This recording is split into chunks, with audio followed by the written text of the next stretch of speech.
Hey and welcome back everybody. Here's the new video for the day.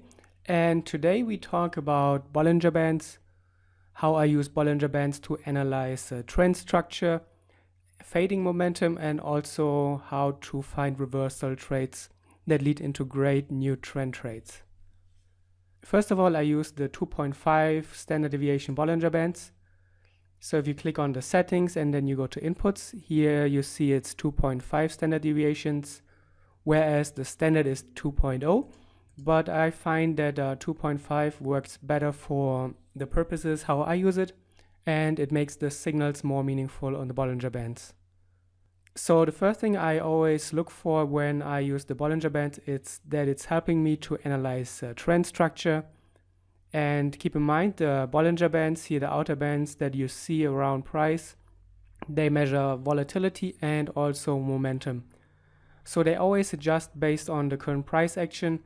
When you have lots of momentum and volatility, then they get wider. And here when you have more small candles and volatility momentum are drying up, then the Bollinger Bands come closer together, just like here as well on the right hand side. So and now I use the Bollinger Bands to analyze trends, and this is a very important feature of the Bollinger Bands. So you can see here price was in a downtrend, and all the time during the downtrend price stayed very close to the outer Bollinger Bands, and this in the middle is the 20 period moving average, and you can see during the trend it always stayed below the moving average and also close to the outer Bollinger Bands.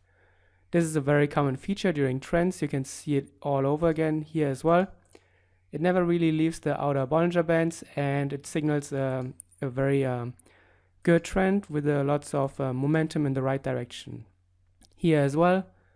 And of course it also works to the upside, although you already see that here it pulled away a little bit from the Bollinger Bands, but we will explore that later. So the first thing always is to look for trends when they close to the outer bands, then it signals strength. Let's get rid of all this. Then, as you probably know, if you've been following me for some time, I always look for fading momentum and trends that could end soon. And also here the Bollinger Bands can help you achieve that. So when we know that price stays close to outer Bollinger Bands during the trend, then when price suddenly pulls away from the Bollinger Bands and does not reach the outer band anymore, it tells us that something is happening and that the ongoing trend is losing strength and momentum.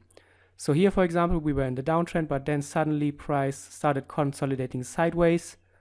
It did not make another run at the Bollinger Bands. When we look closer here, we can even see that we had this long doji pin bar with the strong rejection to the upside, to the downside, and then after we moved higher. So price did not make it to the outer Bollinger Bands anymore and even started moving higher. And then the final piece is I always look for the breaks of the moving average, because you can see, especially here's a nice example, we were in this downtrend. Price stayed below the moving average and close to the outer Bollinger Bands. And throughout all the time during the downtrend, price rejected the moving average, and every time we tried to break it, it got rejected and we closed lower again. But then suddenly something happened and changed in the price structure. Price tried to break the outer Bollinger Bands here with a spike, immediately got rejected, and then suddenly we broke the moving average to the upside. And it's very different from what has happened previously here, whereas we were always able to hold the moving average. Then here it broke, and this signaled then the next trend wave to the upside.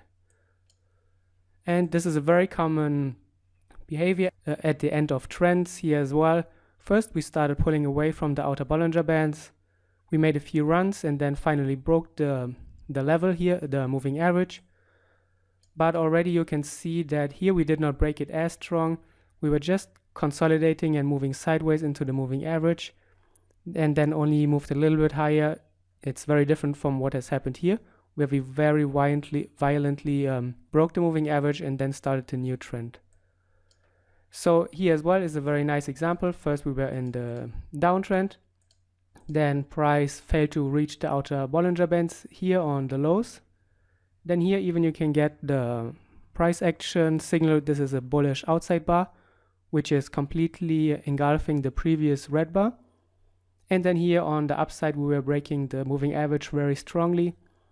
Although we made a retracement back into the moving average, we continued to move higher afterwards. And this is a very common behavior. You can see as well here, we were in this uptrend right now. First, we were moving close to the outer Bollinger Bands. Then we made a retracement. And now we did not quite make it back into the moving average. It seems like we are failing to reach it this time. So here price made another run at it. It did not quite make it to the outer band. Here again we have something like a outside engulfing bearish candle, which signals weakness. And now price started moving lower. So if this candle or any next candle would strongly break the moving average here, then we could potentially get a new bearish trend and a complete trend shift from the current bullish trend. And here's another example from current price action. We saw that price was in this very strong downtrend again. Here price stayed very close to the outer Bollinger Bands, and then suddenly it started moving away. You can see price never really reached the moving average here, so the trend was still confirmed.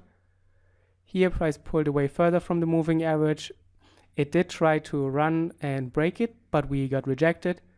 Here we made another run at the moving average at the outer Bollinger Bands, but then we just started a sideways consolidation here without any real selling pressure anymore. And now suddenly we are breaking the moving average to the upside. This is a very strong break if we compare to what has happened previously, where we were never really able to close above the moving average. So this could very well signal a new trend.